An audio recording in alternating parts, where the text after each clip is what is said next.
ఇటీవల కురిసిన అకాల వర్షాలకు వరి ధాన్యం తడిసిపోయి మొలకలు రావడంతో తీవ్రంగా నష్టపోయిన రైతాంగాన్ని ఆదుకోవడానికి ప్రభుత్వం వెంటనే చర్యలు చేపట్టాలని సిపిఎం జిల్లా కార్యదర్శి ఏ రమేష్ బాబు డిమాండ్ చేశారు.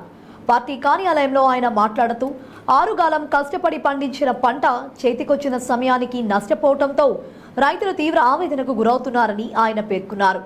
ఈ మేరకు తడిసిన ధాన్యాన్ని ప్రభుత్వమే మద్దతు ధర ఇచ్చి కొనుగోలు చేయాలని ఆయన డిమాండ్ చేశారు. పంట నష్టాన్ని అంచనా వేయడానికి వెంటనే యుద్ధ ప్రాతిపదికన అధికారులతో సర్వే చేయించి నష్టపరిహారాన్ని చెల్లించాలని ఆయన డిమాండ్ చేశారు.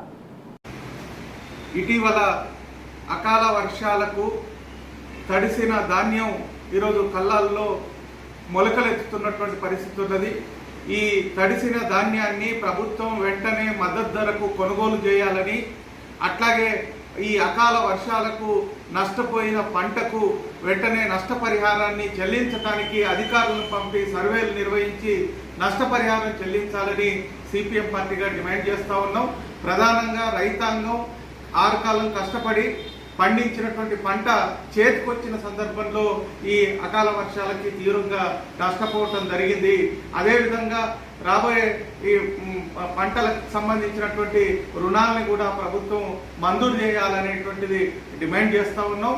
ప్రభుత్వం తాత్సారం చేయకుండా అధికారులని ఉసిగొల్పి వెంటనే ఈ నష్టపరిహారాన్ని అంచనా వేయాలా, లేకపోతే రైతులు తీవ్రంగా నష్టపోతారు అనేటువంటిది తెలియజేస్తా ఉన్నాం.